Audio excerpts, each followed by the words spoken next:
live Instagram Bisnis Sulawesi. Teman-teman mohon maaf karena tadi berapa kali terputus.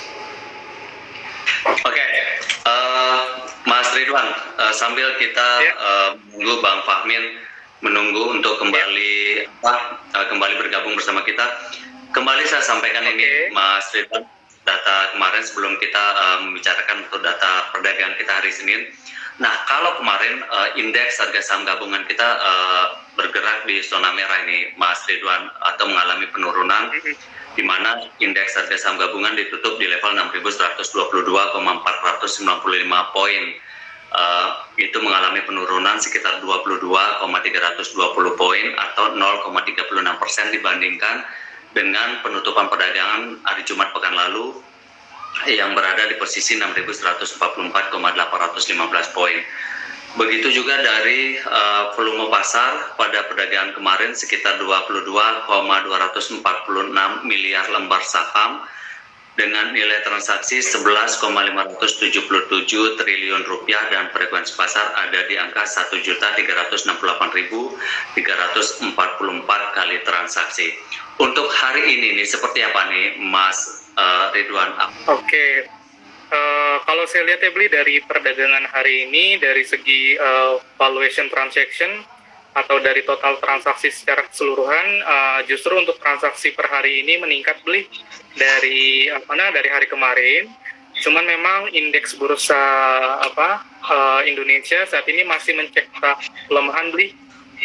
Kalau saya lihat di sini memang kita mengalami pelemahan di 0,15%. Di sini sih kalau saya lihat sih pengaruh dari faktor pelemahan ini sebenarnya masih terkait dengan sentimen negatif yang masih saat ini masih cukup memberikan pengaruh di indeks CSG kita ya. Yang pertama ini terkait dengan kasus Evergrande, di mana sebagian besar investor baik dari investor domestik atau investor di global masih wait and see. Kita masih menunggu keputusan dari China terkait dengan langkah antisipasi mereka untuk mengatasi kasus sentimen yang terjadi pada Evergrande.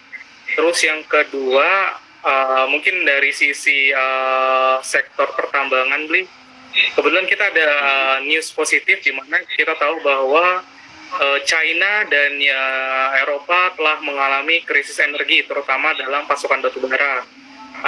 Krisis energi ini kalau saya lihat memang ini ditopang karena produksi batu bara di dua benua tersebut, baik di China atau di Eropa, mengalami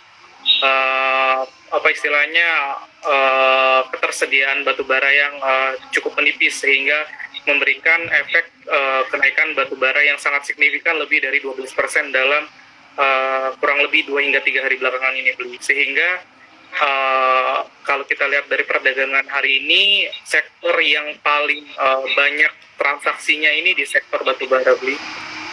Sektor batu bara. Mohon maaf, Mas Ridwan, saya tutup dulu sampai di situ. Nah, saya sekarang kembali ke Bang Fahmin. Nah, tadi Mas Ridwan menyebutkan salah satu sektor yang paling banyak transaksinya pada perdagangan hari ini, Bang Fahmin, ada di sektor pertambangan. Nah, kalau kita berbicara masalah data keseluruhan untuk perdagangan hari ini di Bang Fahmin, seperti apa nilai transaksi kita? Ya, hari ini mungkin tadi sudah di-update juga ya sebelumnya oleh Mas Ridwan. Jadi hari ini memang IHSG kita terkoreksi ya 0,15% di posisi 6.113,11 poin. Jadi 2 hari sudah terkoreksi nih berturut-turut Bli. Kemudian ada pun nilai transaksi sepanjang perdagangan hari ini ya, itu sebesar 13,8 triliun dengan frekuensi 1.618 kali Bli untuk frekuensinya. Seperti itu. Kemudian untuk asing masih tetap melakukan net buying ya untuk hari ini di nilai 738,19 miliar Bli untuk hari ini. Jadi memang perdagangan hari ini kalau kita lihat ya, memang sejalan juga dengan kecenderungan di bursa saham Wall Street ya, yang kemarin memang ditutup cenderung melemah gitu beli. Nah ini kalau dilihat memang pengaruh yang cukup besar memang dari kenaikan yield US Treasury ya. Jadi imbal hasil obligasi pemerintah Amerika Serikat kalau kita lihat yang bertenor 10 tahun ini meningkat karena optimisme pemulihan ekonomi dan kekhawatiran inflasi gitu beli. Jadi ada kemungkinan the Fed bisa menaikkan nih suku bunga acuannya yang berdampak pada kenaikan yield ini, seperti itu beli. Kemudian kalau kita lihat beberapa sektor yang sensitif ya di bursa Wall Street terhadap pembukaan ekonomi ini seperti sektor keuangan, energi, kemudian transportasi dan small cap yang menguat kemarin. Hal ini memang dipengaruhi oleh penurunan kasus COVID-19 juga di Amerika Serikat, seperti itu beli. Jadi memang sama dengan di Indonesia pada saat terjadi penurunan data COVID-19 ini pasti selalu direspon positif oleh market gitu beli, termasuk di bursa kita sendiri. Mungkin seperti itu beli. Oke, Bang Fahmin, kalau kita lihat data-data dibandingkan dengan perdagangan kemarin seperti nilai transaksi, misalnya kalau penutupan perdagangan kemarin kan nilai transaksi sebesar 11,577 triliun, sementara untuk perdagangan hari ini 13,8 triliun. Otomatis itu juga mengalami peningkatan di sini. Begitu juga dari segi frekuensi. Kalau kemarin sekitar 1.368.344 kali transaksi, untuk hari ini ada 1.645.618 kali transaksi. Kemudian asing juga masih melakukan net buy. Kalau kemarin 355,04 miliar. Nah hari ini sekitar 2 kali lipatnya, itu 738,19 miliar. Apa yang bisa dijelaskan dari situ Bang Fahmin? Karena kalau kita melihat indeks harga saham gabungan kita untuk hari ini kan menurun dibandingkan dengan penutupan perdagangan hari kemarin, yaitu sebesar 0,15%. Iya, jadi memang kalau kita lihat ya, walaupun ada pelemahan IHSG hari ini sama dengan kemarin, tetapi ada peningkatan di sisi transaksi maupun di volume transaksinya gitu beli. Artinya bahwa di pasar kita itu memang masih cukup menarik gitu buat para investor. Terutama kalau kita lihat net buying yang dilakukan oleh investor asing hari ini yang memang kelihatannya cukup tinggi juga gitu dibandingkan kemarin, yaitu 738 miliar hari ini. Ini mungkin memang didukung oleh beberapa informasi juga gitu beli, karena kalau kita lihat memang ada beberapa perkembangan yang memang cukup dicermati juga oleh bisa dicermati oleh para investor ya, seperti kalau kita lihat pemerintah ini mengalokasikan 7,6 triliun untuk pemulihan sektor pariwisata gitu beli. Jadi dana tersebut digunakan untuk pembangunan ekowisata dan pelatihan SDM pariwisata. Kemudian kalau kita lihat data dari Bank Indonesia, ada peningkatan kredit UMKM juga yang tumbuh itu 2,7% pada Agustus 2021 kemarin. Kemudian pemerintah akan tetap juga melanjutkan bansos hingga 2022. Jadi informasi-informasi positif ini tentu membuat suatu sentimen di market gitu beli, seperti itu. Walaupun kalau kita lihat hari ini memang terjadi pelemahan di IHSG kita ya, tetapi beberapa sektor hari ini juga mengalami penguatan yang cukup tinggi gitu, seperti kalau tidak salah sektor batubara ya yang cenderung yang cukup tinggi untuk hari ini, yang menggerakkan saham-saham emiten sektor batubara hari ini gitu beli. Nah ini mungkin bisa informasikan lebih lanjut nanti dari tempatnya Mas Ridwan nih, bagaimana analisis dari perdagangan hari ini seperti itu. Oke, sebelum analisis terkait dengan sektor-sektor yang seperti Bang Fahmi sebutkan tadi, Mas Ridwan, kalau kita lihat kepercayaan asing untuk pasar modal Indonesia ini kan kembali meningkat dibandingkan dengan perdagangan kemarin. Nah, saat ini 738,19 miliar.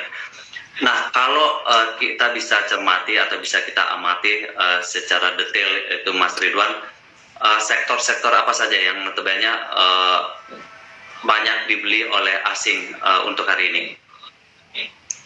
Oke, beli. Iya, kalau saya perhatikan memang dari sisi transaksi asing di sini betul ya bahwa asing masih melakukan transaksi net buy. Nah, ini bisa menjadi indikasi positif untuk para investor dan trader bahwa kondisi sementara ini untuk indeks kita, IHSG kita di Bursa Efek Indonesia dalam jangka waktu pendek ini masih kondusif ya. Dan kalau kita lihat berdasarkan dari transaksi asing per hari ini, asing net buy ini pertama ini di sektor batubara ya, termasuk di sektor energi. Kalau untuk sahamnya beli ada saham Adaro, UNTR, PTBA, dan Indi. Terus yang kedua, asing juga ada masuk di sektor teknologi dan perbankan beli. Cuman mayoritas memang transaksi asing dikuasai oleh sektor saham-saham yang ada di sektor energi. Untuk energi berarti sudah 2 hari ini bertumbuh secara signifikan. Kalau perdagangan kemarin energi tumbuh 1,45%.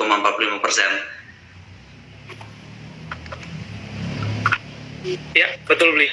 Kalau saya lihat memang untuk sektor energi memang sekarang momentumnya lagi bagus beli, karena kan kita lihat bahwa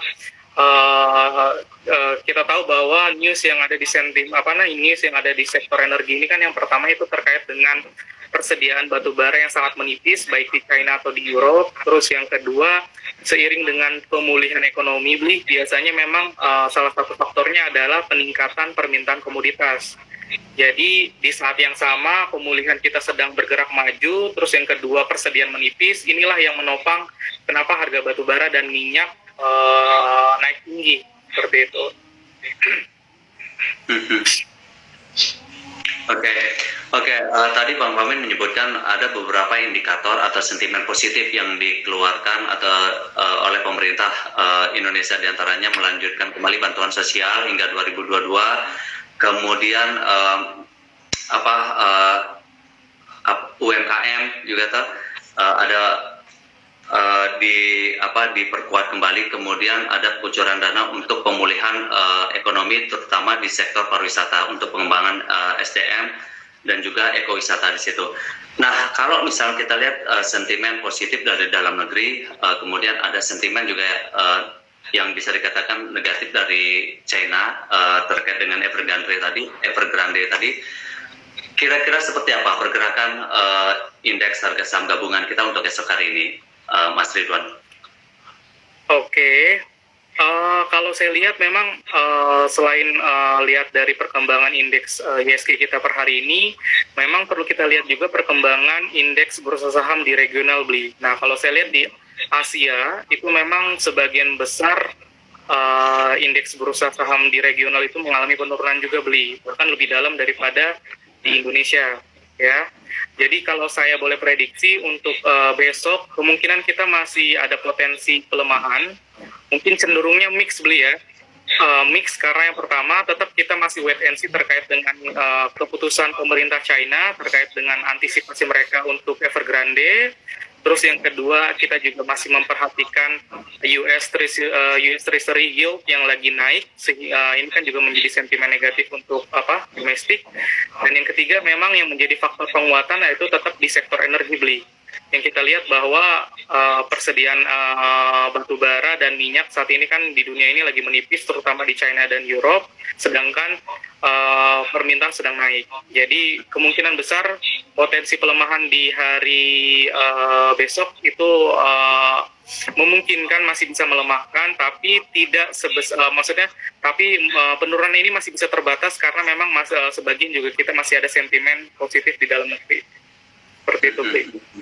Oke, kita memang harus membicarakan terkait dengan rekomendasi. Nah, kalau misalnya tadi Mas Ridwan menyebutkan bahwa saham-saham yang memang banyak dibeli oleh asing untuk hari ini, diantaranya ada saham-saham tambang, diantaranya batu bara, kemudian energi, kemudian perbankan. Ini perbankan memang selalu menjadi incaran ya bagi investor asing.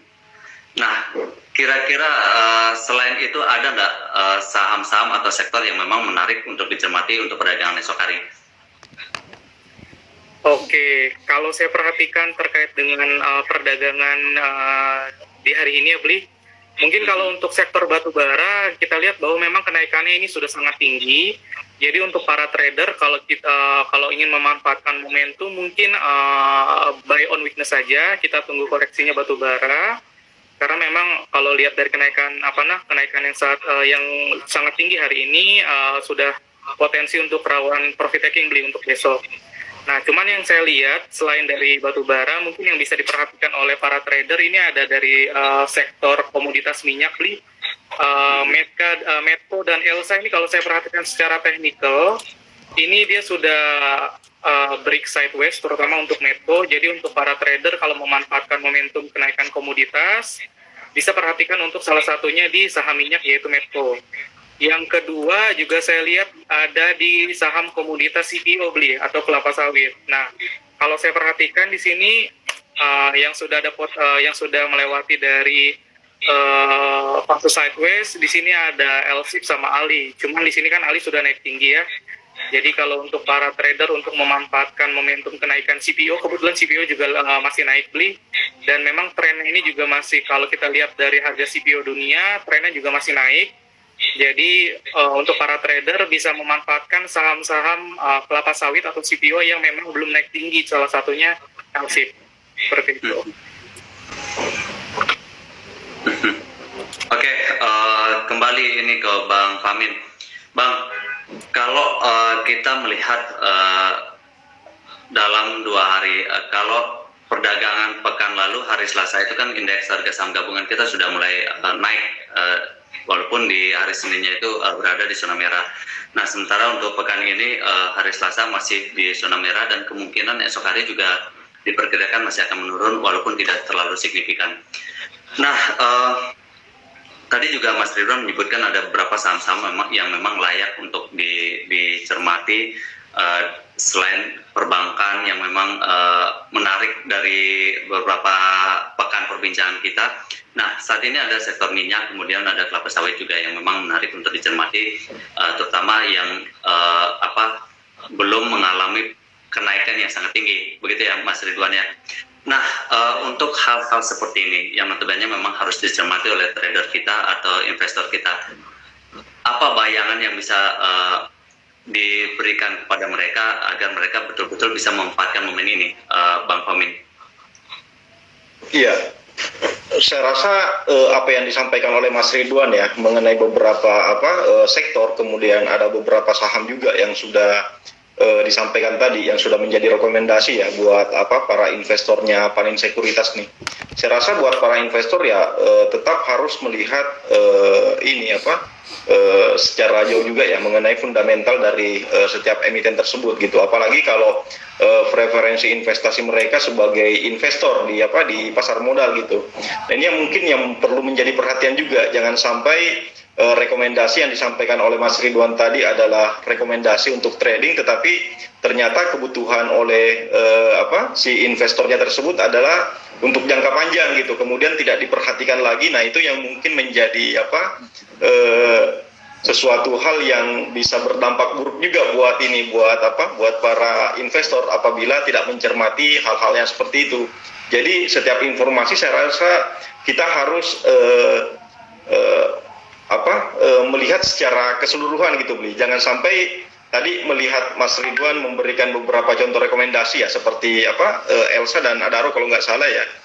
Kemudian langsung meninggalkan forum ini gitu. Yang dihafal hanya Elsa dan Adaro, tapi tidak melihat time frame-nya seperti apa gitu. Kemudian tidak melihat informasi lanjutannya seperti apa. Jadi saya rasa yang harus diperhatikan ya tetap harus dicermati apapun yang menjadi rekomendasi atau rekomendasi yang didapatkan tetap harus dicermati juga oleh para investornya sendiri gitu, beli. Oke. Baik, terima kasih Mas Ridwan, Bang Fahmi bincang-bincangnya sore hari ini. Sampai jumpa.